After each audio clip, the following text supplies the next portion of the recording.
Baseball, in a lot of ways, parallels a lot of the things, not the physical part of it, the preparation part of it. Before you go out in the field, what are the things you do to prepare every day? How do you prepare for the next day? And so forth.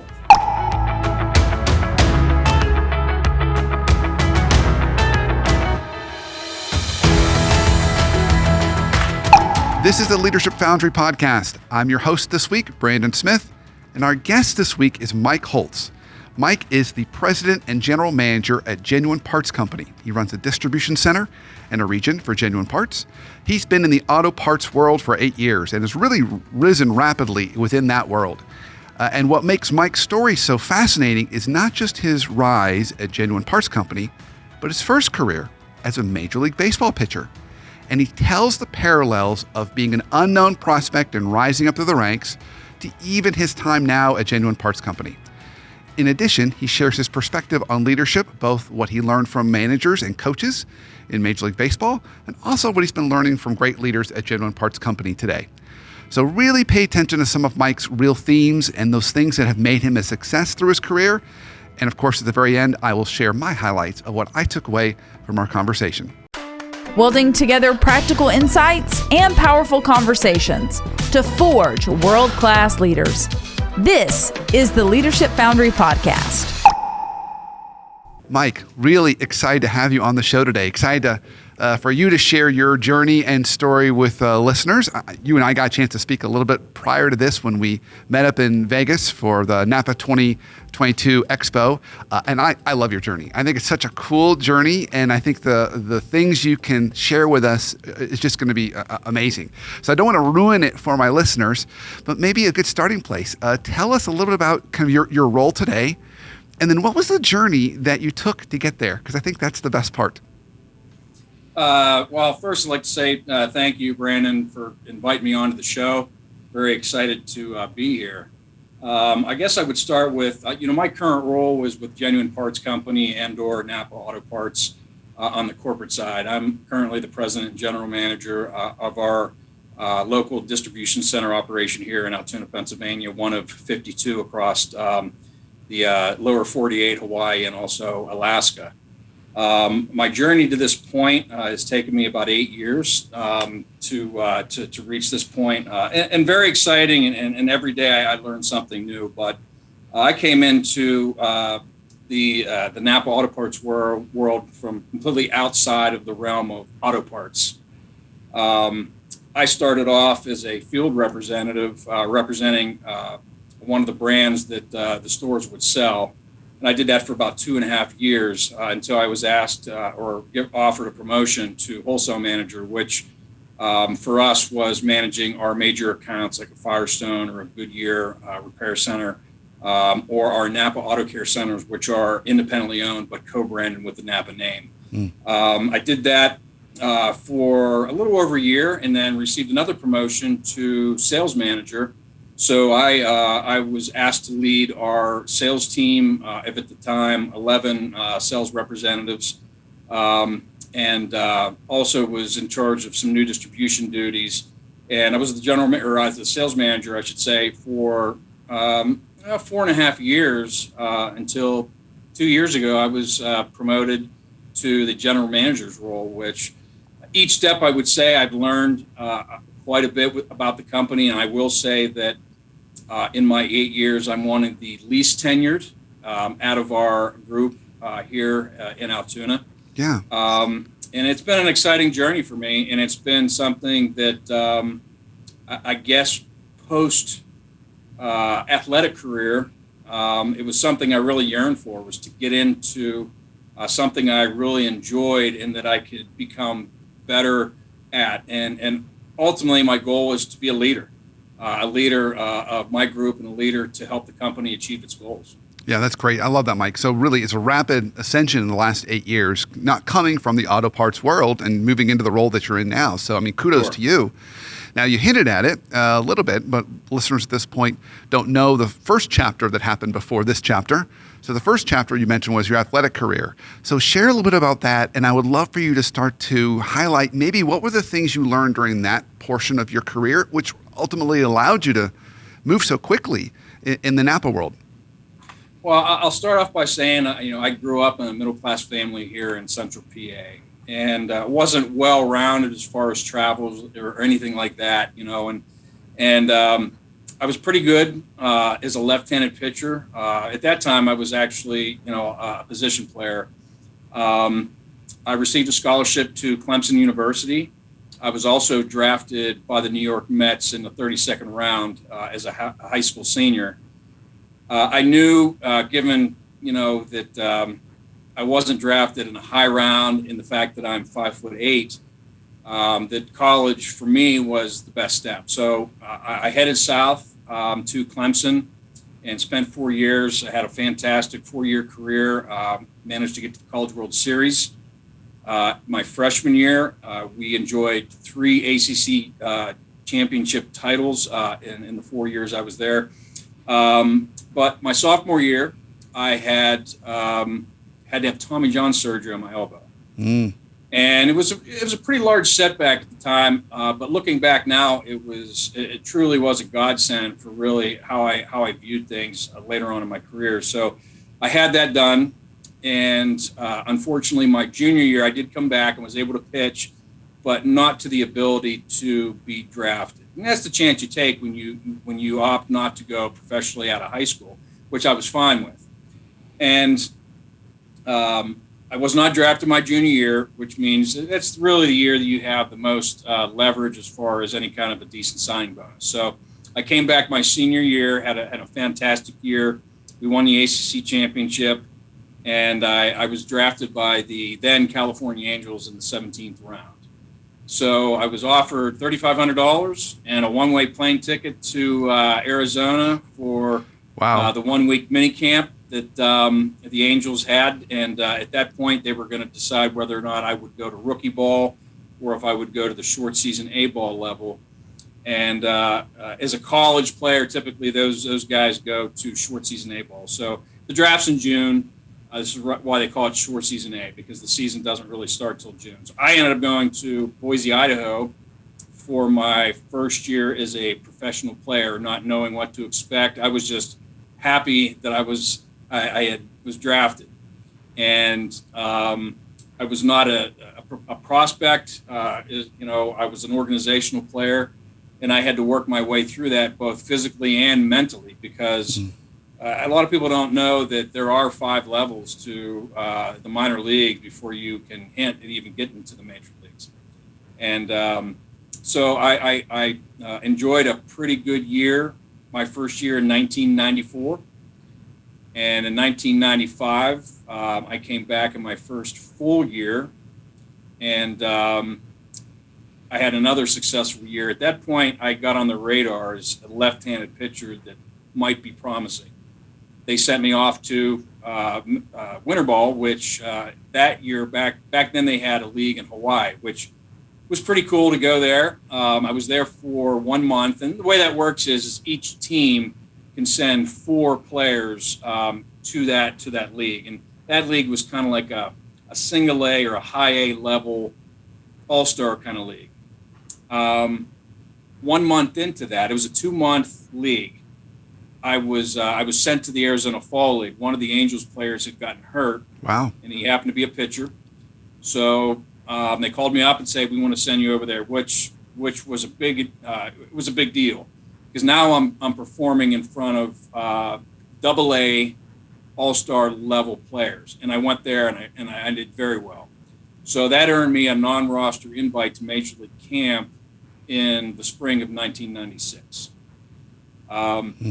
Like most non-roster invites, you get a couple games to pitch in front of the Major League staff, and then they ship you back down to minor league camp, which was in the Mesa, Arizona. The big league camp was in Tempe or Scottsdale. And I went off with the AA, or I should say I started the season with the AA Midland Angels, and wasn't having, it was really the first time I wasn't pitching to the level that I had pitched before.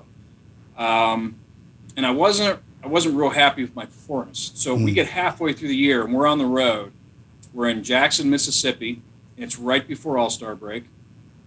And I get after the game, we played a double header that day, and our manager, Mario Mendoza, who's known for the Mendoza line. So anybody understanding baseball terms knows it. He's hitting under the Mendoza line, which is 200. That was what Mario was known for. And after the game, I didn't pitch in either game. I was kind of pretty upset. And, he, in his Spanish lingo, he said, hey, Holtzy, you're going to the big leagues, man. And I thought he was joking with me. I said, nah, not really funny, Mario. He's like, no. He's like, you get on a plane tomorrow morning at 5:30 a.m. You're flying to Seattle. And I'm like, you're kidding me. And he says, no, young man, I'm not kidding you. Here's your shot. Pack your bags. Make sure you leave your uniform with us, though. We need that. So I packed my bags. I didn't know really how to. It was, you plan, you dream your whole life of that opportunity, and you get a professional contract and you're playing, and you know how many people are above you. And all I did was, Brandon, in the minor leagues, I just stuck my nose to the grind. I did what they asked. I learned from every coach that I had the opportunity to play under. Each one of them had their own sets of skills, and each one of them, would more than likely tell you that I'm going to give you tidbits of knowledge. Not everything is going to be for you, but if you can pick those things that you feel like might work for you and try them, you're going to find that that's going to help you become a better player and a better teammate. And that's what I did in those 2.5 years. And now here I was given that opportunity of getting to the big leagues. And so that next morning, I left. My flight left at 5:30 from Jackson, Mississippi, and I landed in Seattle, Washington. And the big league team was just coming off of the All-Star break. So it was their first series back, and this was back in the Homer Dome. And I remember being dropped off at the stadium, cab driver. And I didn't even have a sport coat, which was really the rule. So I kind of got there, and actually Rex Hudler, who is a 10-year Major League vet, and he kind of took me under his wing a little bit in spring training when I was there as a non-roster invite. He said, hey, young man, congratulations. He said, I'm going to tell you this, though. You're gonna take my sport coat, and you're just going to hold that. It's going to be way too big for you. He's a pretty big guy.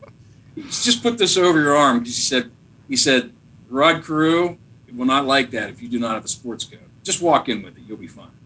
So I walked in, and I was just nervous, and I get into the clubhouse, and here's a lot of the guys that were in spring in camp, and my locker was over there, and there's my big league jersey with the number 65 on it. And that game, and by the way, I've always told the horror stories of going to the big leagues as a rookie. You just keep your mouth shut. You only speak when somebody speaks to you. So I sat in front of my locker, and some, guys would come up and say, hey, congratulations, young buck. You made it. And so the game's going on, and I'm sitting out in the bullpen, and we're getting into the later innings, and I can feel my nerves going. And they call down, and another reliever has to go in the game. And here I was, like, it was a tie game, and there was only one other reliever left. And they called down, and they said, all right, Holtz, start warming up. And at that point, I remember not being able to feel my legs. Now, this is your first game. This is your first game. This is my first major league game. And to try to put a little bit of, give you an idea what it was like. 40,000 people. This was when Seattle had Ken Griffey Jr. and Alex Rodriguez and Jay Buhner and Edgar Martinez. Here I am in awe. And now I know I'm warming up to face Ken Griffey Jr. because I was the left-handed specialist. I was the guy that came in and get the big left-handers out. And we had gotten 2 outs. They had bases loaded. And Ken Griffey's up on deck. And our manager walks out, and next thing you know, I'm running in the mound. And the place is going nuts. Griffey's up, bases loaded. And here I am, this new kid, 5'8", from a small town in PA, standing there, and I'm expected to get Ken Griffey Jr. out, one of the best hitters of all time. And I ended up going 3-2 on him. And the last pitch, I threw a fastball down and away, and he tried to pull it and hit a two-hopper to Rex Hudler at second base, threw him out at first, got out of the inning. Wow. It was beyond words. I get chills thinking about it back in 1996. And I can remember just coming off the field and the big leaguers, the veterans on the team, giving me high fives and just saying, great job, young one, great job. And from that point on, as I pitched in my second game and my third game, up to the 30th game that I pitched in that year in the big leagues, ended up with a 2.45 ERA. And I solidified myself as one of the better relievers out of the bullpen. And that was my first year in the big leagues. I was playing for the California Angels, which was owned by Gene Autry at the time. The following year, Gene Autry had sold the Angels to the Disney Corporation, so that Disney took over. And then after that, it was I maintained status in the big leagues for the most part through 2001. And so to touch on what you had asked about, what are the comparisons between what I do now and that climb? And I think it was the mental capability that I had developed to be able to deal with high pressure situations and learn from the mistakes I would make from high pressure situations where I did not perform to the level that I felt that I should have. And so taking the tidbits from those veteran managers that I had in the minor leagues, and then later on in the big leagues, each one of them had an attribute that I could pull from. It didn't matter if it was a hitting coach. There was always something that I could ask them that was going to help me to better prepare to perform. And the performance, by the way, Brandon, you and I touched on this when we talked out in Las Vegas. Yeah. The performance side of it, the actual physical act, throwing the baseball at a high velocity and being able to throw pitches where you want to, command. That is something that you can do. It was a natural gift that I was given. Now, pro ball got me to be able to refine that physical ability. But I found it was the mental side of being able to deal with day in, day out, being able to deal with a body that sometimes was only feeling 80%. So how do you perform physically at your top every day? Well, this up here for me was how I was able to manage being able to do that. And so the parallels with what I do now, I deal with high stress situations, and being the expectation for me is to grow the NAPA market, to go out and find new stores, find new opportunities, find current owners that how are they performing financially to be able to buy that next store. So how did I get to this point in my business career? It was picking the brains of the people before me so that I could learn the tidbits that was going to help me in that current phase of where I was at. And that helped me move to that next level. Baseball, in a lot of ways, parallels a lot of the things, not the physical part of it, the preparation part of it.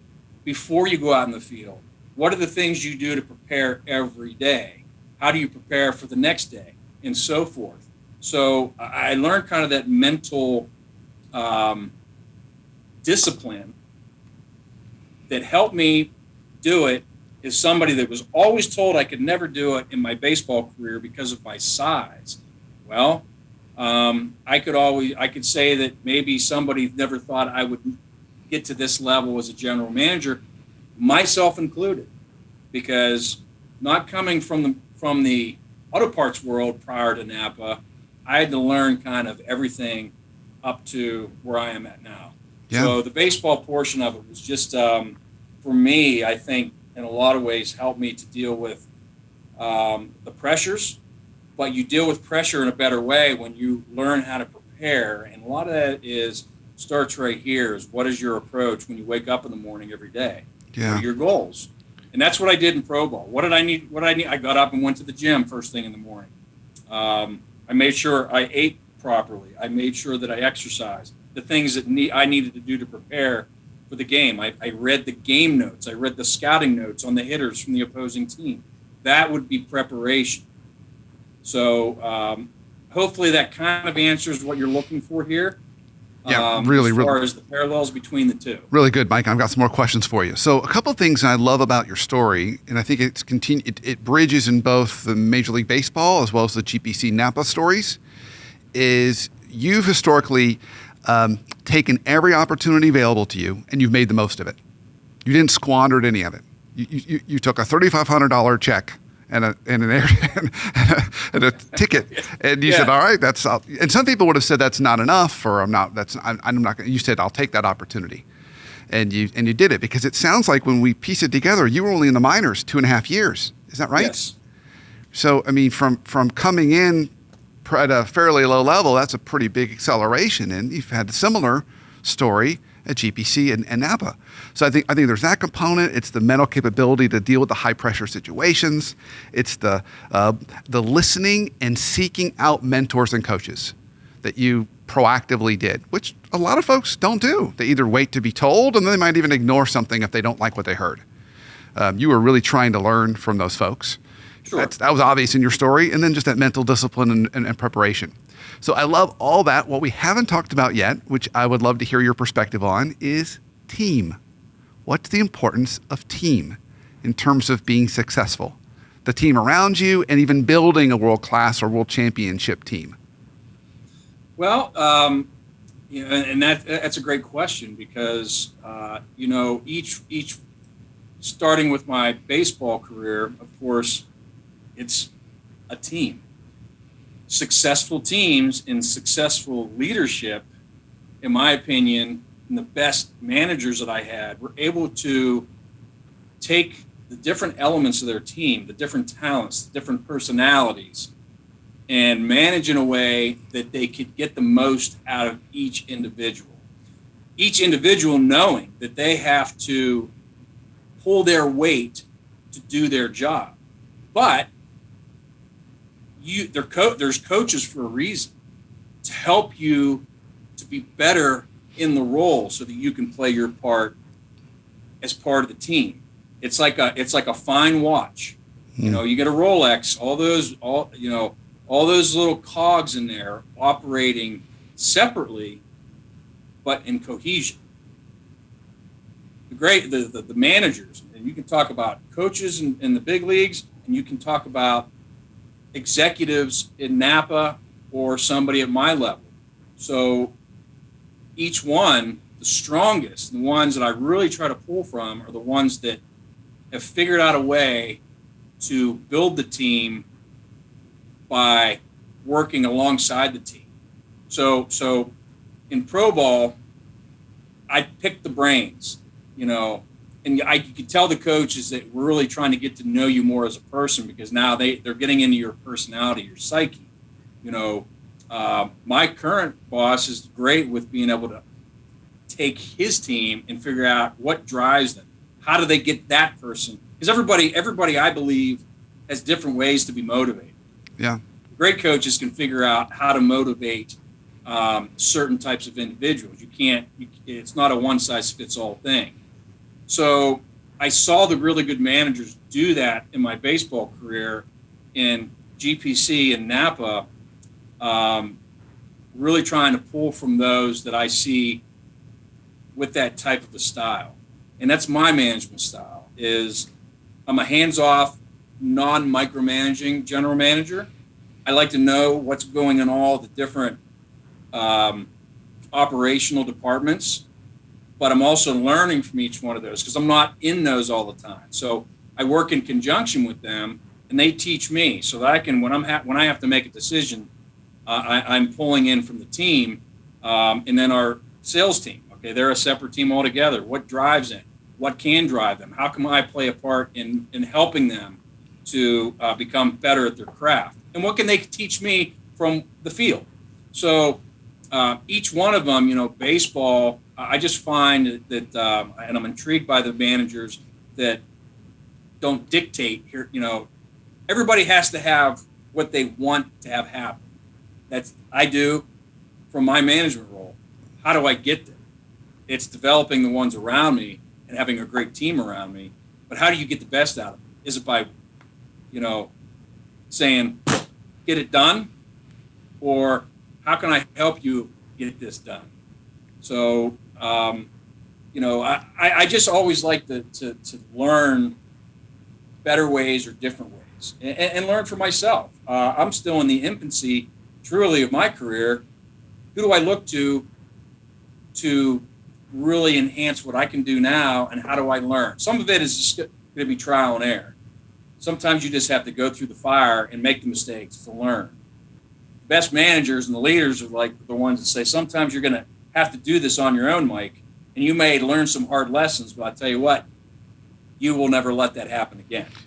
So if we're looking at just your baseball career, and we want an example of that, who was a manager that really stood out for you as someone that you thought was particularly skilled at leveraging the different talents, the different personalities, getting to know their players and motivating them well, getting all those parts of the clock working together? I feel like Terry Francona with the Boston Red Sox in 2006. I was with, so one thing I didn't touch on. So the Angels, I was there from 1996 to 2001. I was with the Oakland A's in 2002. In fact, I was part of the whole Moneyball era, and actually am referenced in the book from that year. From there, I went to the San Diego Padres. After the Padres, and being in California for 10 years, I signed with the Pittsburgh Pirates in 2003. Unfortunately, even though it was my hometown team, I spent the whole year in AAA that year. I was 33 years old at the time, and it was tough for me. Didn't feel like I deserved that, but that was the place I found myself in. So I was really pitching for a job for the following year. The following year, I signed with the Tampa Bay Devil Rays, ended up in AAA Durham, played for the Durham Bulls, which I actually kind of thought that was cool given the movie Bull Durham. Yeah. And then had to have elbow surgery again to remove some bone chips from my elbow. My half year, in fact, my youngest daughter was born right after I had the surgery, and I really contemplated retiring. But I got myself back into shape, and then that winter, I got a call from a Japanese scout, and ultimately ended up playing in Japan in Yokohama for the Yokohama Bay Stars in 2005, which was a fantastic experience. And then that following year, I came back to the Red Sox. And to your question, Terry Francona was a player's manager. And all the things I previously had spoke about with really a manager that really understood his players. He spent a lot of time with the players, joking around with the players. He had a job to do, win games. But his approach was to really hone the players' best skills by really being their biggest fan. And he talked to me like I was David Ortiz, was on the team that year. It didn't matter if you were a superstar or somebody like me. I always referred to myself as kind of like the kicker on the football team. I was the left-handed release specialist. Whoop-de-doo, But he talked to me like he talked to anybody else, that was a superstar. So I feel like I'm more of that type of a manager. And that's really how he approached managing the Red Sox that year and for the number of years he was with them. Mike, fantastic. Well, believe it or not, our time's already kind of coming up to a close. This was fantastic, my friend. This was awesome. So I always ask this question on the Leadership Foundry podcast. So what's one good practical tip or hack you have for us for leaders listening today on how they could be more effective leaders today or tomorrow? What's one good practical tip? My tip would be, when things are really starting to feel you're getting anxious. In all kind of leadership roles, we always have to make decisions that affect a lot of different people. That can put a lot of stress on you, and sometimes you're doing it on a daily basis. And for me, just a practical tip is sometimes just to step away a little bit, and I don't want to say meditate, but to take a step back. And I equate this to what I used to do when I pitched in the mounds. Okay. When I pitched in the big leagues, okay, 40,000 people, games on TV. I'm the pitcher standing on that mound in Yankee Stadium. Everybody's looking at me. And how do I maintain a focal point? I would look down. I'd find a smallest piece of dirt on the mound I could. I would look at it for 3 seconds, and I'd take a nice deep breath and let it out.